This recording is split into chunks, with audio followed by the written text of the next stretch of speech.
跟大家分享2个在门诊遇到的个案，自发性高血压造成的高血压。第一个个案是41岁的王经理，他是某家大企业的中阶主管，本身有高血压情况，他长期在服药，可是一直以来啊，他的血压已经血压药吃了好几颗了，然后可是他的血压还是控制不好，大概每次都是超过150以上啊。那所以他就来诊间求诊。那仔细询问之后，发现说，这王经理他白天的时候常常会有突然就睡着的情况。一个主管就可能在开会开到一半，突然间就睡着。那同事还有他，包含他自己本身也觉得说，可能是工作太累了，不以为意。那王经理本身也有胃食道逆流，然后早上起床常常会有头痛，还有他体重稍微比较过重的情况。好，那收集了这些资讯之后，就怀疑说，王经理他的血压是不是有呼吸睡眠中止引起的次发性高血压？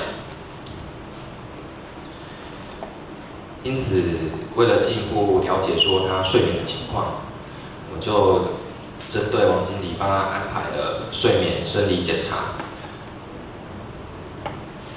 这是他的睡眠生理检查的报告，我们可以看到他在每个小时里面有高达59.5次睡眠呼吸停止的情况。大家可以稍微就是现在的话，我们先暂时停止呼吸一下，暂时停止呼吸一下。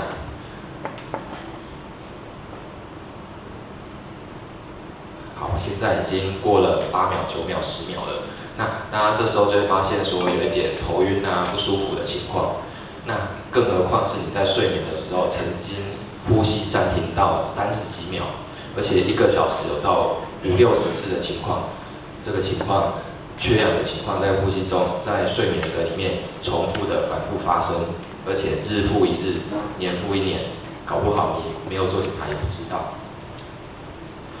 那所以针对这部分，因为晚上呼吸睡眠中止的情况造成的高血压，最后我建议他佩戴持续性氧压呼吸器。那之后他的血压的情况在3个月之后慢慢的改善了，他睡眠的情况也慢慢的改善。他的太太就说，他就晚上比较不会有睡眠声音的情况，而且早上起来也比较不会疲累的，血压也就恢复正常。那目前正在门诊继续追踪。这是第一个个案，次发性高血压个案。第二个个案是一个33岁的沈小姐，33岁的年轻女性。她多年前的时候，在怀孕的时候发现说血压稍微偏高，那生产结束后就正常了。可是，在去年年初开始啊，发现她血压又开始上升了。她想说，我年纪轻轻的30几岁，难道我现在血压又高起来，是不是一辈子要开始吃药了呢？所以就到我们的嘉义特门诊进行追踪。那进来检查之后，发现说王小姐她的脉搏比较快，脉搏有110几下。那仔细再询问一下，她其实血压高的情况，她最近也发现她容易有体热，觉得说很容易身体就燥热的感觉，而且胃口大增。可是她的体重好像没有增加，反而是下降的。然后心悸不舒服的情况也是存在的。那时候就帮她安排了抽血检查，检查结果发现甲状腺的功能异常，甲状腺亢进，甲状腺。那所以针对陈小姐她的情况，我们发现说她的高血压其实是甲状腺机能亢进引起的次发性高血压。那帮她治疗甲状腺后，甲状腺功能恢复正常，而她心悸、燥热、体重减轻不舒服的情况，也随着血压高的情况一起消失了。那目前也没有在吃血压药，就是控制它的甲状腺机能亢进，目前持续在门诊追踪。好，那刚刚分享的2个就是次发性高血压的案例。那我们来探讨一下次发性高血压情况。那首先讲一下我们台湾人高血压的状况。在台湾50岁以上的民众，高血压的盛行率是46.9%。那高血压就会伤害到我们血管嘛，那我们的心脏打出血液的方向是先从心脏开始，然后之后打到主动脉嘛，然后一部分的流到我们的脑的部分，脑血管的部分，然后另一部分往下的时候会经过我们的肾脏，然后之后到周边下肢那一部分。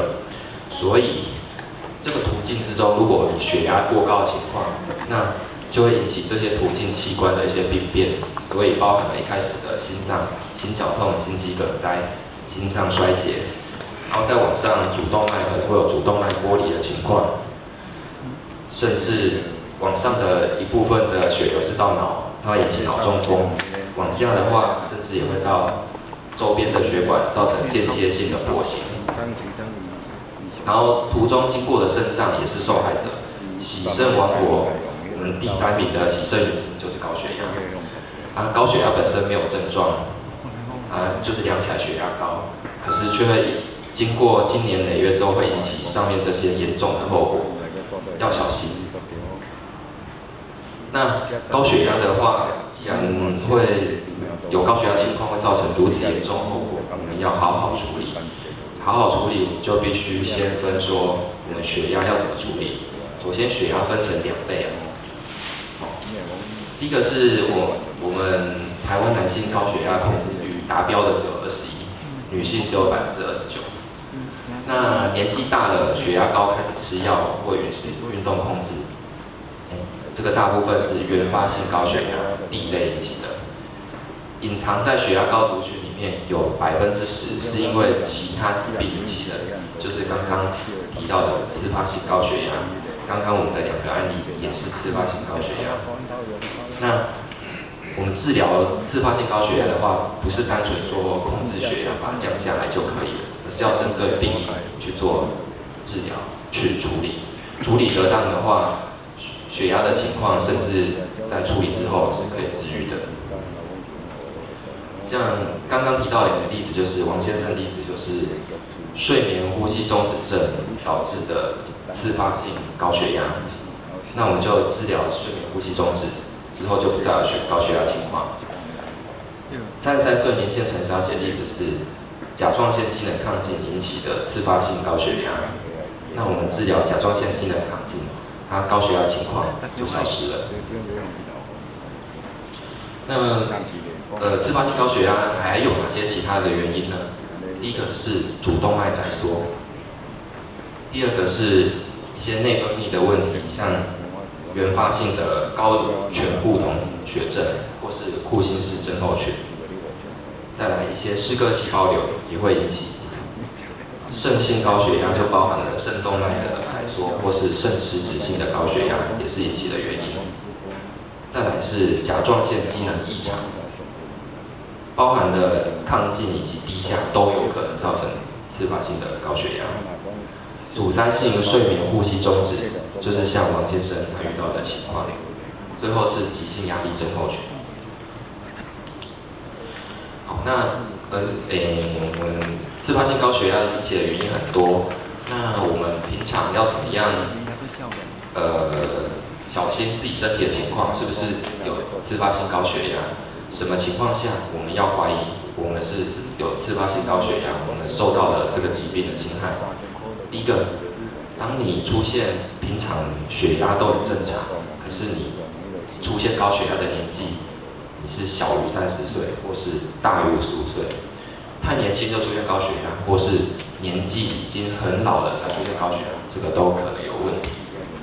再来是高血压在治疗之后难以控制下来，这个叫做难以控制的血压高难以控制的。当你发现你的血压用了很多种药还是难以控制下来，你就要小心了。